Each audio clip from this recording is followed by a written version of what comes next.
Shalom from Jerusalem. This is TV7's Israel at War update. And as we're set to deliberate the latest developments here in Israel, throughout the region and beyond, it's always important to remember how the war began. 320 days ago, on October 7th of last year, the Islamist Hamas and its terror affiliates in the Gaza Strip launched an onslaught on southern Israel, declaring war by perpetrating a massacre, murdering some 1,200 mostly civilians, wounding over 4,800 others, and kidnapping 246 people, including elderly, men, women, children, and infants. 109 of them remain in Hamas captivity to date. The next day, on October 8th of last year, Iran practically joined the war when it greenlighted its proxy in Lebanon to launch cross-border attacks into Israel. Since then, Hezbollah has launched thousands of rockets towards Israel, including other types of projectiles, and lately, these exchanges of blows between Hezbollah and the IDF have significantly intensified. To deliberate that initially, let's turn now to our TV7 editor-at-large, Mr. Amir Oren. It's good to see you, Amir. I'd like to get 2 cents as to the current state of play and also with remarks made by Israeli Defense Minister Yoav Gallant that Israel has already reached more than 500 targeted killings of Hezbollah, Amal, and other Palestinian organization terror operatives, which is roughly the amount, a little bit under the number that were killed during the entirety of the Second Lebanon War. What does that tell us? And is Hezbollah prepared to face more of the same? So Gallant has probably indicated both to his Lebanese listeners, but also, of course, to the domestic audience in Israel, that the IDF, with the help of the other branches of the intelligence community, such as Shabak and Mossad, managed to degrade the capability of Hezbollah and various other affiliated organizations methodically, not in one fell swoop, but throughout these almost 11 months. We are 45 days away from the first anniversary of the war. Little by little, month by month, strike by strike, it has managed to take out key people in the Hezbollah mechanism. And the latest word, which comes earlier this afternoon, right after some 50 rockets were launched by Hezbollah towards the Golan Heights and specifically towards the major town or county seat in the Golan Heights, Katzrin. Right after that barrage, the IDF has announced that it took out Hezbollah and IRGC, the Iranian Republican Guards Quds Force operative named Khalil Hassan Khalil al-Muqaddeh, who, along with his brother, was instrumental in directing attacks from Lebanon, but into the West Bank. These brothers, on orders of certain officials of the IRGC and Quds Force, apparently it is called Division 4000, handling special operations in the IRGC, and Unit 840, which is the counterpart, but in the Quds Force of the IRGC. They have sent plans, money, and munitions, probably through Jordan. Sometimes they try to do it directly to operatives in Samaria and Judea in order to take part in terror acts in Israel. Now, why is the IDF saying all of this? Perhaps to say that there is a symmetry between these operations and the alleged responsibility of Israel for the detonation which took out Ismail Haniyeh, the Hamas leader, in Tehran. And therefore, there is really no justification for any major retaliation by the Iranians for the Haniyeh killing. Indeed. Well, now let's turn elsewhere on the roads, it seems, to the former director of the intelligence directorate at Mossad, namely Brigadier General in Reserve Amnon Sofri, and it's good to see you, General. I'd like to quote, with regard to the latter, the spokesman of the RGC, who said the following: "Time is available, and it is possible that the period of waiting for the response becomes longer. For now, the Zionists are experiencing the fear caused by this waiting and the scale of the possible attack from Iran and the resistance front, and they have to stay in this unstable situation. It is possible that Iran's response doesn't repeat previous operations. The quality of the response, the scenario, and the tools are not the same every time." What are we to take out of that? It seems like the Islamic Republic, on the one hand, is temporarily deterred, but at the same time, it says, we have patience and we will exact a certain cost out of Israel at a time and place of our choosing. I would like to take from that three main points. The first one is that Iran is now on a waiting list. That means they see the Americans, they see the full capacity of the American deployment along the Middle East, and the message is coming down from the US that it's not going to hesitate to use its power if Iran is going to attack Israel one more time. That's A. Second, they now claim that the way to see what happens with these negotiations on a deal to release hostages and to get ceasefire in Gaza Strip. And they say, okay, as long as the negotiations are going on, we're not going to interfere. But if the Iranians are now looking for the long run, they say that if the negotiations are going to fail, Iran can claim that it is because the pressure is applied upon Israel, and that brought the negotiations to that dead end because of the Iranian pressure. And the third one is that the Iranians have patience.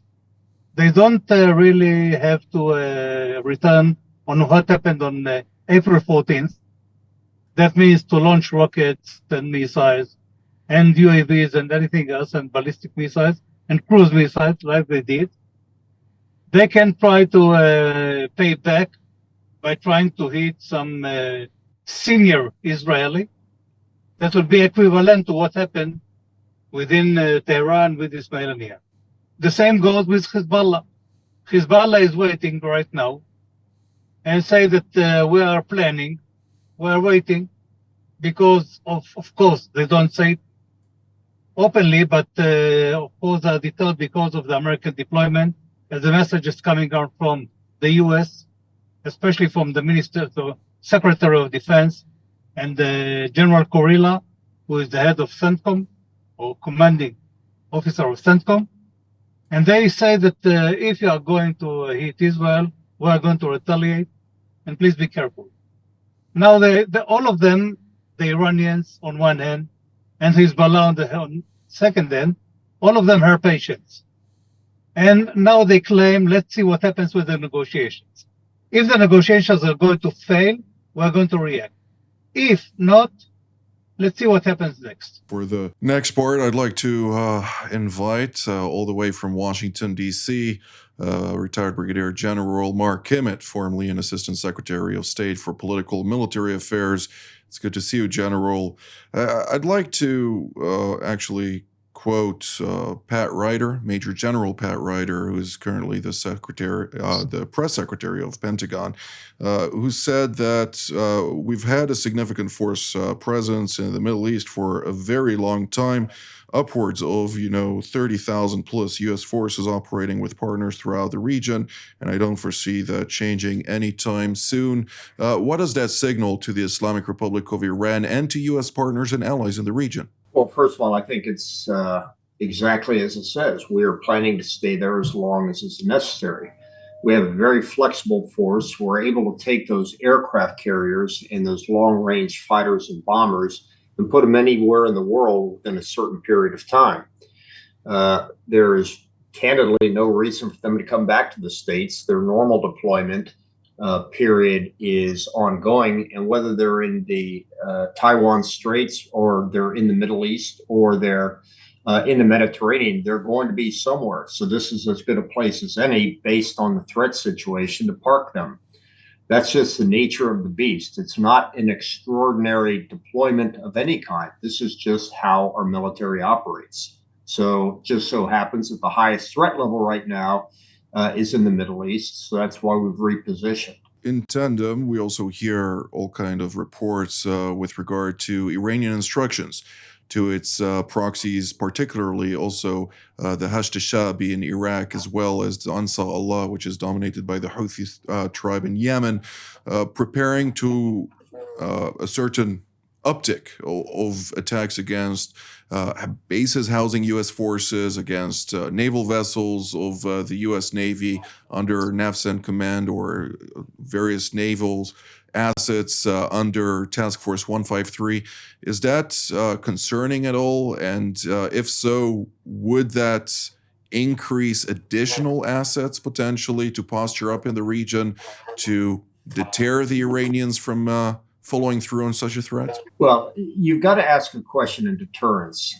Is your enemy, is the belligerent, logical or emotional? We have continued to assume that, for the most part, the adversary is logical, so deterrence works. On the other hand, as we've seen with some of these groups that operate not on logic but emotion and other views of martyrdom, that they don't necessarily operate on the same principle of deterrence that others do.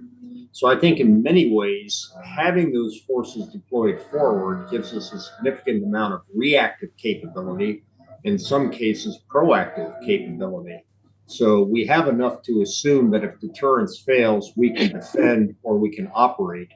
But I don't think that we operate under the assumption that our adversary is always logical. Thank you, General Kimmett.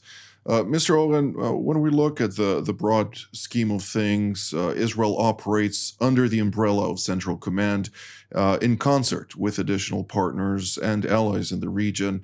Is that a robust enough of a collaboration to further also intensify the attractiveness of joining the Abraham Accords, when we're speaking, for instance, about the Kingdom of Saudi Arabia and other actors that have yet to join this broader partnership or alliance? Well, you can't leapfrog easily from a security and military architecture, especially for defensive purposes, without, as far as we know, offensive contingency planning, to the political level, where it must involve some overt moves, overt liaisons, perhaps ambassadors being sent back and forth. This is something else altogether. Of course, the military echelon serves the political echelon. There is also the intelligence channel. And because you mentioned CENTCOM, where General Kimmett served some 20 years ago or so, the relationship between CENTCOM and the IDF has improved immensely. You know, just to recall one incident, around the late 1980s, after the Special Operations Command was set up at Tampa alongside CENTCOM, the Israeli Chief of General Staff, Dan Shomron, was invited to visit SOCOM. Shomron was, of course, the hero of Entebbe. He commanded the operation. And when he was at MacDill Air Force Base in Tampa, he was instructed by his hosts not to cross the line in the mess hall Perhaps this is just an urban legend. General Kimmit will correct me. But the imaginary line separating CENTCOM from SOCOM in the mess for fear that the Saudis will resent it. Now, so much has happened, including 2 Gulf Wars, and now Israel being in the CENTCOM area of responsibility. However, the shots are being called by the presidents through the Secretary of Defense with the advice of the Joint Chiefs of Staff. So it's not only up to General Kurilla, who is one of the friendliest officers ever encountered by the IDF. Well, CENTCOM Commander Michael Kurilla, General Michael Kurilla, is of course the most senior field officer when we're talking about a operational capacity. But General Kimmit, is there a correction necessary, or we're good to circle back to you in a moment? No, first, I think that story may be urban legend, as Emil says. But I would note that, yes, while CENTCOM has a relationship with Israel, it's important to remember that it is only 3.5 years old. Back in the last century, when I was at CENTCOM, it was hard. I was deputy for plans and strategy. We did the planning for all the Gulf Wars and everything else in the region. But not having Israel as part of that planning process, or Israel included in that planning process, was in many ways having our arms tied behind our back because of the necessity and the value of bringing Israel into the planning process, for better or worse. I think things are much better now, 3.5 years afterwards. And I am sorry that it took so long, because not only have you had the pleasure of working with people such as General Kurilla, but I think things would have been far better had you also had the chance to work with generals such as General Abizaid. Well, General Sofian, I'd like to ask you about a recent development just a couple of days ago, where we see a very interesting warming of relations between Egypt and Somalia, taking into account, of course, the pledge by Boko Haram and other Islamist organizations to join forces with Ansar Allah, or the Houthis, in order to frustrate maritime shipping through the strategic Strait of Bab el-Mandeb, alongside other challenges that have had quite the significant ramifications, particularly to the Egyptian economy. What can you tell us about that development, and to what degree is this maneuver not going to potentially increase friction not only between Egypt and Turkey, which is quite active in Somalia, but also bring about a certain support act or something of sorts to Task Force 153, the Prosperity Guardian operation, in order to confront those belligerent attacks by the Iranian proxies towards commercial vessels?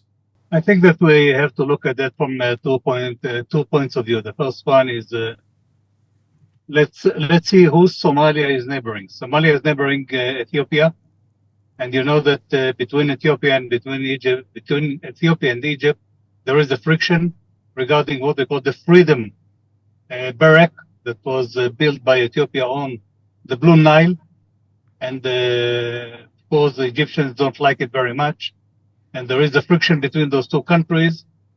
And since Somalia and Ethiopia are rivals because of Somaliland, and the fact that Ethiopia signed a memorandum with Somaliland to get access to the sea, to the what we call to the Red Sea, and the Egyptians don't like it very much, so they now join hands with Somalia in order to block this attempt of Ethiopia to get access to the Red Sea via Somaliland, which is considered to be some kind of an independent enclave within Somalia. That's a second. It's of course the fact that Egypt is very bad influence on what happens on the Red Sea, and of course the Gulf of Aden, because of the pirates and because of the attacks on vessels moving along on the at the Red Sea, and of course they don't like, and it of course affect what happens in Suez Canal. The capacity of vessels moving along at Suez Canal was reduced totally to about half its size prior to this war.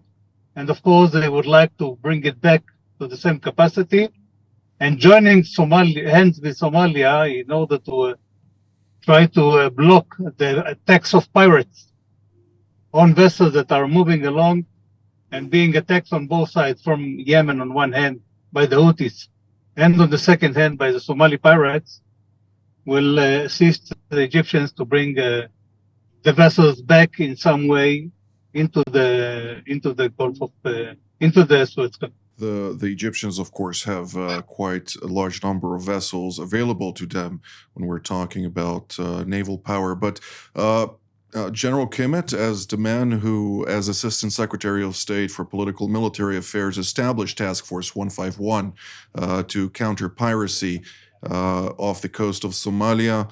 What can you tell us about this latest development, and to what degree do you see this pledge of Boko Haram and other terror groups in Africa to join forces with Ansar Allah in Yemen a challenge to the freedom of navigation? I don't necessarily see them as a challenge to freedom of navigation through their naval assets. Obviously, if they get anywhere in the sea, they'll easily be taken out at a distance. I am concerned about their capability for bringing in a missile capability against the ships inside that region.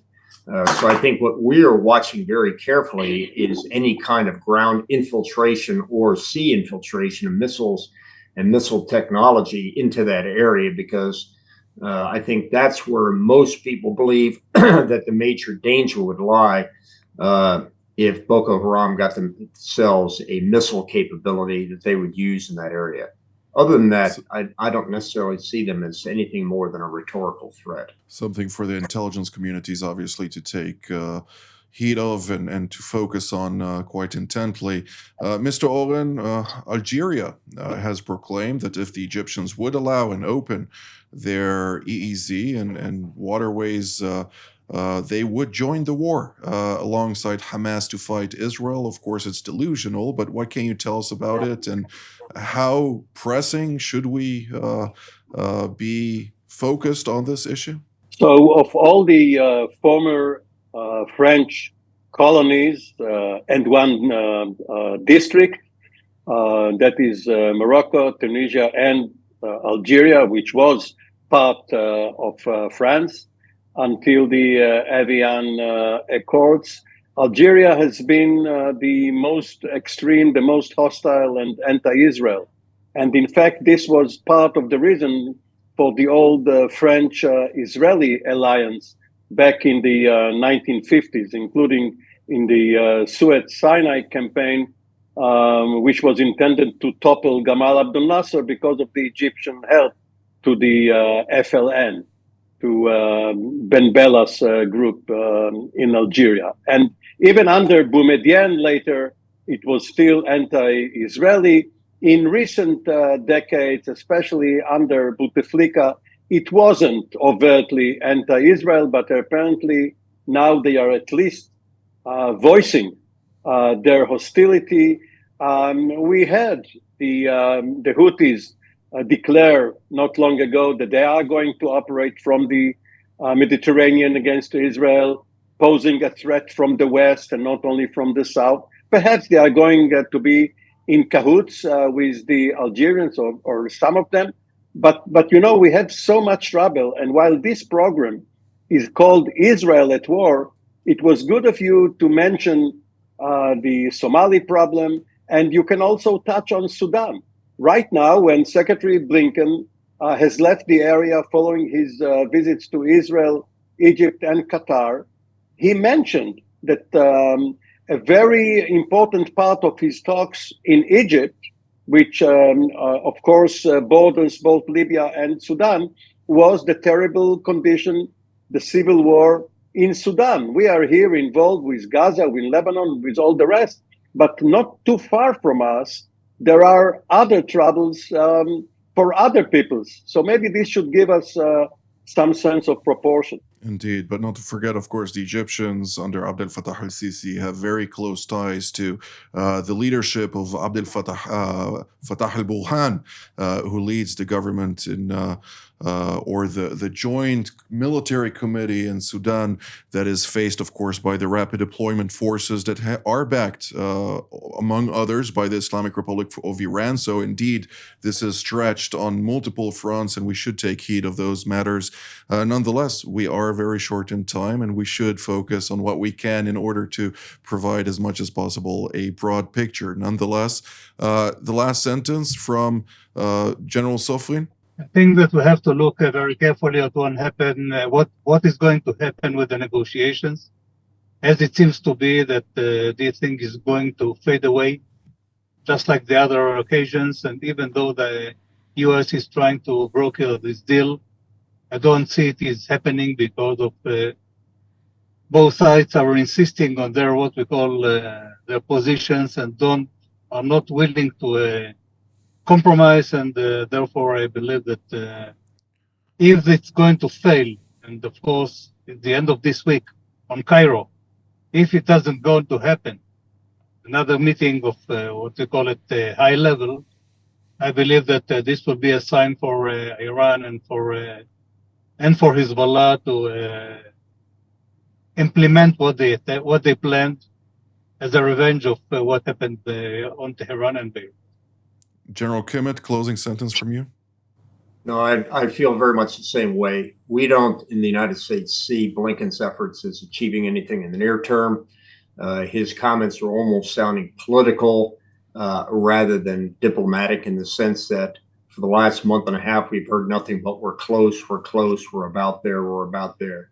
I think people that are watching this really have no confidence that we're going to see a ceasefire or a hostage deal anytime soon.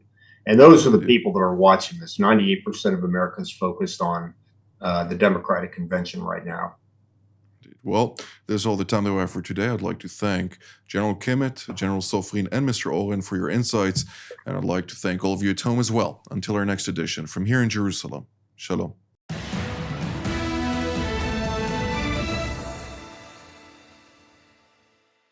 TV7 Israel invites you to watch and hear some of the most knowledgeable experts, most of whom partook in creating policies shaping this region today. Join us for Jerusalem Studio.